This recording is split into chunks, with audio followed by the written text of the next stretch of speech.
میرے حضور نے ارشاد فرمایا جب کوئی شخص فوت ہو جاتا ہے تو اس کا جو سلسلہ اعمال ہے منقطع ہو جاتا ہے، عمل کے کھاتے کلوز ہو جاتے ہیں، لیکن فرمایا 3 سلسلے ایسے ہیں جو ختم نہیں ہوتے، 3 کھاتے ایسے ہیں جو جاری رہتے ہیں۔ اللہ اکبر۔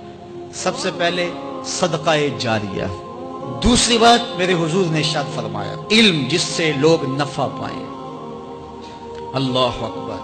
علم کسی کو سکھا دیا، وہ تسلسل باقی رہے۔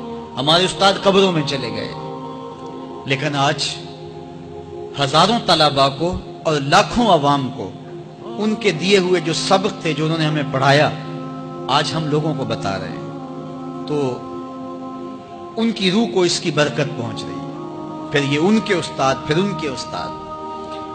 تو علم نافع یہ کبھی بھی کھاتے کلوز نہیں ہوتے۔ اور تیسری بات میرے حضور نے فرمایا نیک اولاد جو ماں باپ کے لیے مغفرت کی دعائیں کرتی ہے، یہ صدقہ جاریہ ہے، یہ کبھی بھی ختم ہونے والا سلسلہ نہیں ہے۔ میں کہتا ہوں کہ اولاد اگر نیک ہے، اہتمام سے دعا نہیں بھی کرے گی تو دن میں کتنی مرتبہ کہے گی ربنا اغفر لی ولوالدی، اے اللہ مجھے بھی بخش دے، میرے ماں باپ کی بھی مغفرت کر دے۔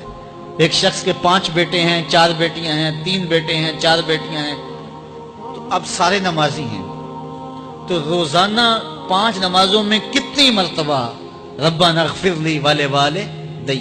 تو اولاد والدین کے لیے اسپیشل دعا کرتی ہے جو ہے وہ نماز کے اندر، اور اگر اولاد صالح نہیں ہے تو نماز کے اندر دعا کرنا تو دور کی بات ہے، چونکہ وہ نماز نہیں پڑھتی، صالح نہیں ہے، تو دعا کیا کرنی ہے؟ ایسی اولادوں کو بھی میں جانتا ہوں جنہوں نے اپنی سکی ماں کا جنازہ نہیں پڑھا، سکے باپ کا جنازہ نہیں پڑھا۔ ویسے ایک ایسے بد نصیب کو میں جانتا ہوں جس نے واقعتاً نہیں پڑھا، آیا ہی نہیں، قبرستان میں بھی نہیں آیا، لیکن بہت سارے ایسے لوگوں کو میں جانتا ہوں جو قبرستان میں آئے ہیں لیکن اپنے باپ کا، اپنی ماں کا جنازہ نہیں پڑھا، جنازگاہ میں کھڑے رہے، جنازہ نہیں پڑھا۔ آپ سوچتے ہوں گے کوئی ایسا بد نصیب بھی ہو سکتا ہے؟ میں کہتا ہوں ایسے بد نصیب لوگوں کو آپ بھی جانتے ہیں۔ یہ کون بد نصیب ہیں؟ جنہیں جنازہ آتا نہیں، ساری زندگی لوگوں کے جنازوں میں رسماً کھڑے ہو کے آ جاتے ہیں، جنازہ آتا ہو تو کچھ پڑھے، جاتے ہیں ہر جنازے میں ہیں لیکن نماز جنازہ ہی نہیں آتی، تو کھڑے ہو کے لوگوں کو دیکھ کر کے سلام پھیر دیا، لوگوں کو دیکھ کر کے ہاتھ چھوڑ دیے، اور جو ہے وہ جنازہ پڑھنے گئے تھے۔ اور جب اپنے ماں باپ فوت ہو جاتے ہیں تو کیا سارے کام چھوڑ کے جنازہ سیکھتے ہیں کہ ساری زندگی لوگوں سے فراڈ کیا، دھوکہ کیا، آج اپنی سکی ماں کو دھوکہ تو نہ دوں، آج اپنے سکے باپ سے تو فراڈ نہ کروں۔ ساری زندگی جو لوگوں سے فراڈ کرتا رہا، پھر ایک دن اپنی سکی ماں سے بھی فراڈ کیا، اپنے سکے باپ سے بھی فراڈ کیا۔ اور مجھے بتاؤ شخص سے بڑا کوئی بدبخت ہو سکتا ہے کہ جو اپنی سکی ماں سے فراڈ کرے اور وہ بھی مرنے کے بعد، سکے باپ سے فراڈ کرے، اس کی لاش پڑی ہوئی ہو اور وہ اس سے فراڈ اور دھوکہ کر رہا ہو؟ اگر اس کے اندر ضمیر ہو تو ڈوب کے مر جاتا کہ میں اپنی ماں سے فراڈ کر رہا ہوں اور اپنے باپ سے فراڈ کر رہا ہوں۔ تو یہ کتنی بڑی بد نصیبی ہے کسی اولاد کی اور کسی ماں باپ کی بھی کہ اس کی اولاد بھی اس کے لیے جنازہ پڑھنے کی صلاحیت نہیں رکھتی ہے۔ اور وہ کتنے خوش نصیب ماں باپ ہیں جن کا جنازہ خود اولاد پڑھاتی ہے۔ اتنی صلاحیت اور اس قدر اللہ نے ان کو خیر کی توفیق دی ہے کہ وہ خود اس قابل ہے اور اس منصب پہ ہے کہ وہ اپنے ماں باپ کا خود جنازہ پڑھائے۔ کوئی جنازہ پڑھائے بڑی برکت ہے، لیکن جس خلوص سے بیٹا دعا کر سکتا ہے کوئی اور تو نہیں کر سکتا ہے۔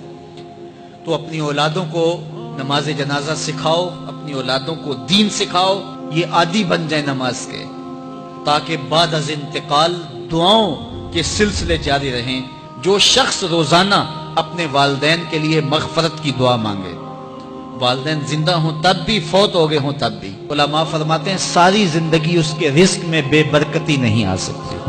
تو اپنے ماں باپ کو خوش رکھیے گا اگر زندہ ہیں تو، اور اگر فوت ہو گئے ہیں تو ان کے لیے دعاؤں کا سلسلہ کبھی بھی موقوف نہ ہونے دیجیے گا۔ 5 گانا نمازوں میں تو دعا چلتی ہی رہتی ہے، اس کے علاوہ بھی دعا مانگے۔ اللہ آپ کو، مجھے، سب کو اپنی رحمتوں کے سائے میں رکھے، ہم سب کے ماں باپ کی مغفرت فرمائے۔